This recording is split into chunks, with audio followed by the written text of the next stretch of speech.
Hi there and welcome to Gamertag Stories YouTube channel.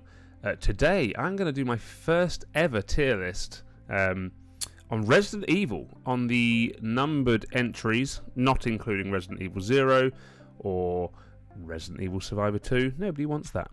But why am I doing this tier list? My main reason is I recently got myself a publishing deal with Pen and Sword Books. You can check them out. Here's the logo.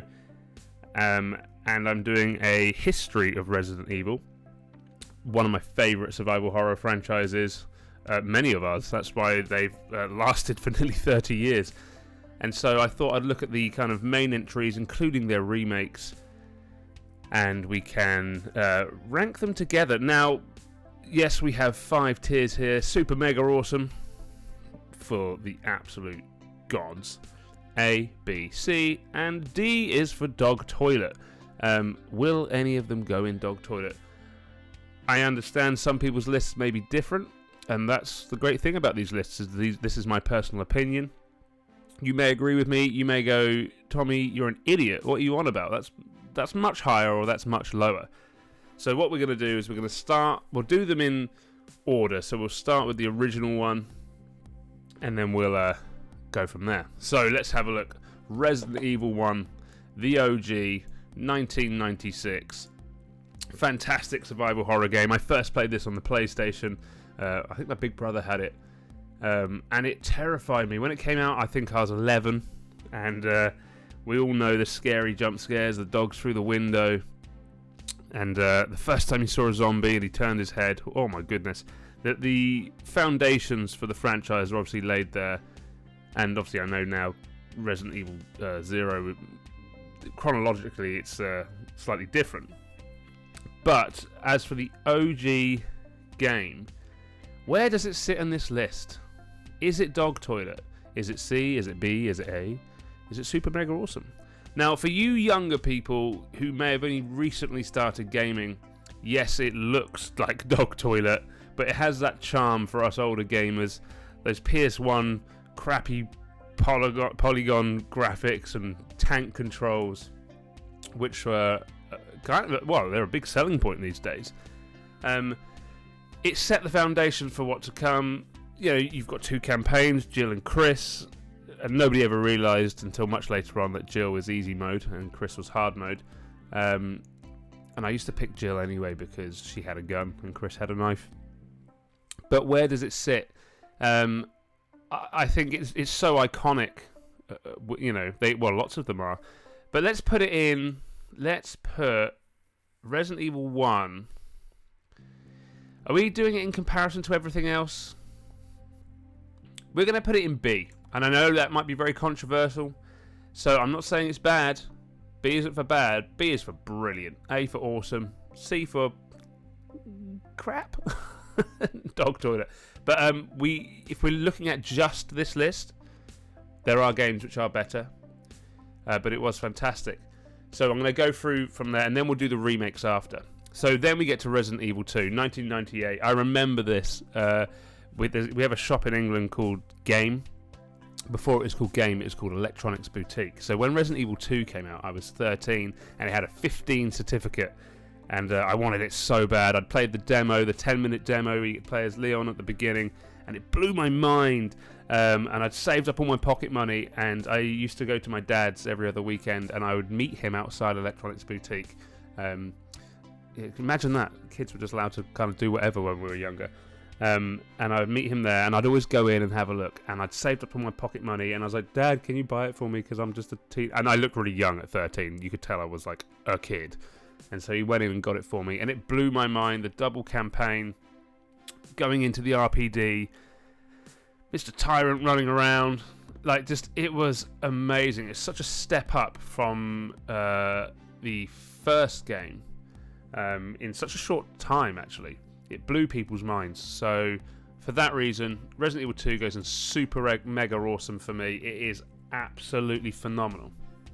Now, a year later, Resident Evil 3 Nemesis came out. Now, out of all of these games, not including the remakes, but if we're just doing the OGs, Resident Evil 3 Nemesis is my favourite. So that tells you where that's going to go. Instantly, it's going as super mega awesome. That campaign with Jill and Carlos is so cool. It's a lot more action-packed than Resident Evil 1 and 2. I mean, 2 had a lot of action, but 3 just ramped it up. And by the way, I'm a very positive person, so there's going to be a lot of high rankings here. I love 3. And that first time Nemesis jumped through that window at the bottom of those stairs made me fill my pants. My 14-year-old pants. Please don't think about me in my 14-year-old pants. But absolutely phenomenal game. I'll replay it many times, even to this day. I absolutely love it.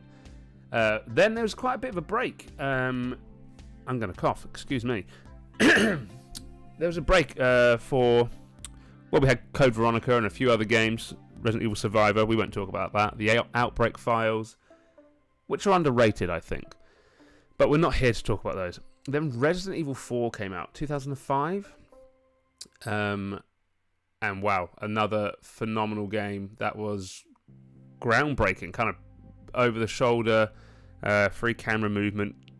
Came out of that tank control system. We're now on PlayStation 2 and GameCube and stuff.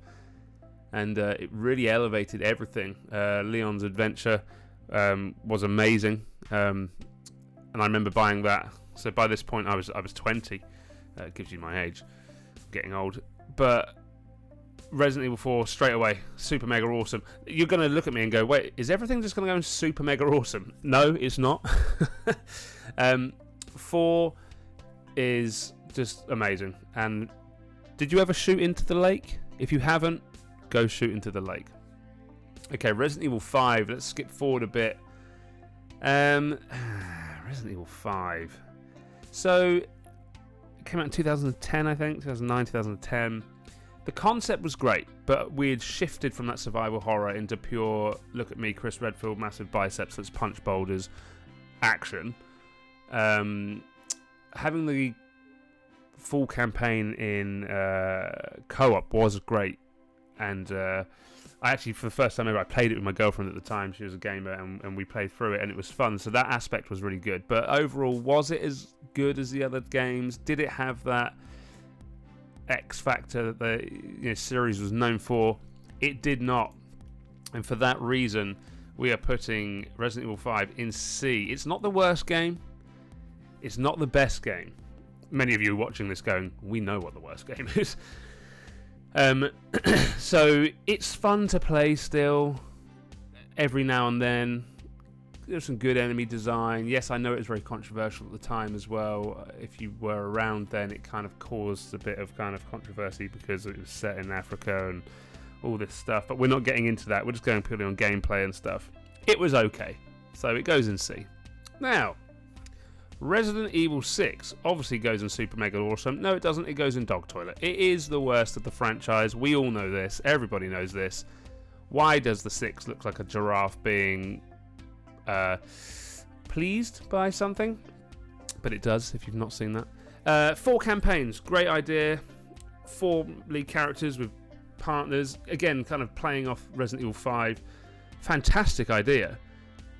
Executed poorly. I did play it the other day, actually, while researching for the book, and it's not as bad as I thought at the time, but if we're looking at these main entries, it is the worst. So, Resident Evil 6, I'm sorry, somebody's got to be bottom, and you are it. So just think, you won last place. Well done. So, then there was a little bit of a break, and a rework. Resident Evil 7 came out in... I want to say 2017. I may be wrong. Correct me in the comments if I am. If you're enjoying this list, by the way, please subscribe and all that normal, boring YouTube stuff that everybody says. I'm a very new channel. Well, I'm not. I've been around for ages. I just haven't done anything. But if you enjoy this, I'll do some more lists on things you want. Put a series you want in below, and I'll do a list. Resi 7. That's going in A. That is going in A. Fantastic game, absolutely terrifying. For me personally, I think this is the scariest game in the franchise.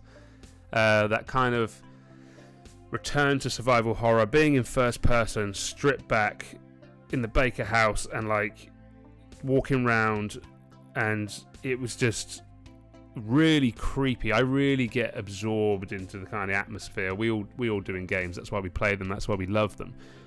But there was something about 7 that just absolutely kept me captivated, but terrified the entire time. Just going down that basement. Ooh. And I had the PlayStation VR. So when the VR mode was released, I originally not on PSVR 2, on the original VR, I tried it.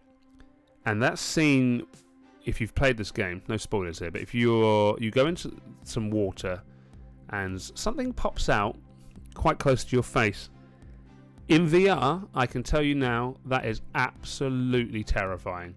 Even though I knew it was coming, I filled my pants with cake. But Resident Evil 7, Biohazard, phenomenal, goes in A. Okay, let's have a look. What we got now? We have got Resident Evil Village, the latest. While at the time of making this video, I expect 9 is well underway. Village, again, similar to the Resident Evil 8 format. Fantastic, another kind of gothical, fantastic game that goes in 8. I was with the kind of werewolves and that. I really liked that direction. The ending was quite good as well, even though it kind of picked up and ramped up the action. But overall, fantastic bosses, fantastic level design. Again, in VR, it looks phenomenal. But yeah, that goes in A for me.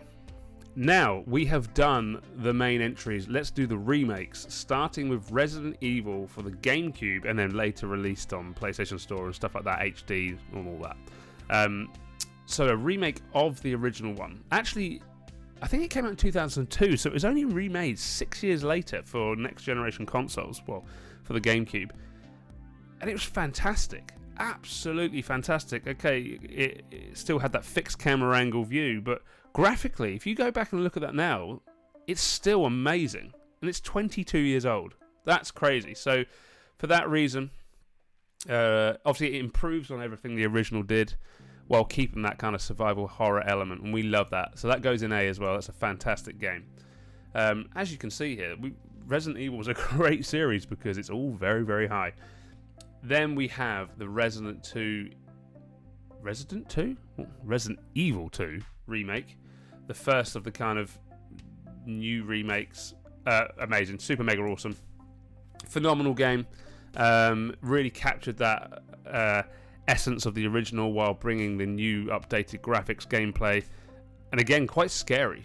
Those encounters with the lickers in the RPD were terrifying, and it really captured the essence. It was such a fantastic game, and I love it. It's going super mega awesome. Now the Resident Evil 3 remake is very controversial, and I know a lot of you are going to say, oh, it's dog toilet or C, or B or A, or you could put it anywhere. Let me know below where you want to put it. I really enjoyed it. Now let's not forget, Nemesis, the OG, is my favourite in the series. Yes, they cut out quite a lot of stuff, and so for that it was quite quick, but obviously it's been compared to Resident Evil 2 remake, which was released a year before.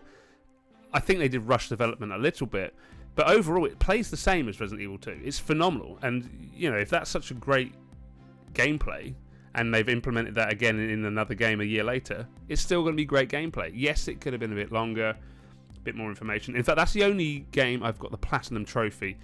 And if you've completed that game and had to kill the Nemesis at the end with the railgun on the Inferno difficulty or whatever it is, you understand how hard it is for me to get that Platinum Trophy. But I really enjoyed it. But let's go middle of the road. Let's put it in B. It's not bad. I would probably put it in A, but I know I'll probably get a lot of hate for it, even though this is my list. And then, okay, we've got the last one. The last one, Resident Evil 4 Remake, which came out last year. Straight away, super mega awesome. Absolutely phenomenal game. From start to finish, takes the OG and improves on it in every single way. That now is level pegging with the original Nemesis for me. And I've been playing it in VR. In fact, if you go onto my channel, you'll see I've been making lots of little shorts of Leon being an idiot. So hopefully you can enjoy those. What else can I say? It's phenomenal. But there you go. There is my list of Resident Evil games, according to me. Do you agree with it? Do you think I'm talking absolute bum? Let me know in the comments below, and we can do another tier list soon. Catch you soon.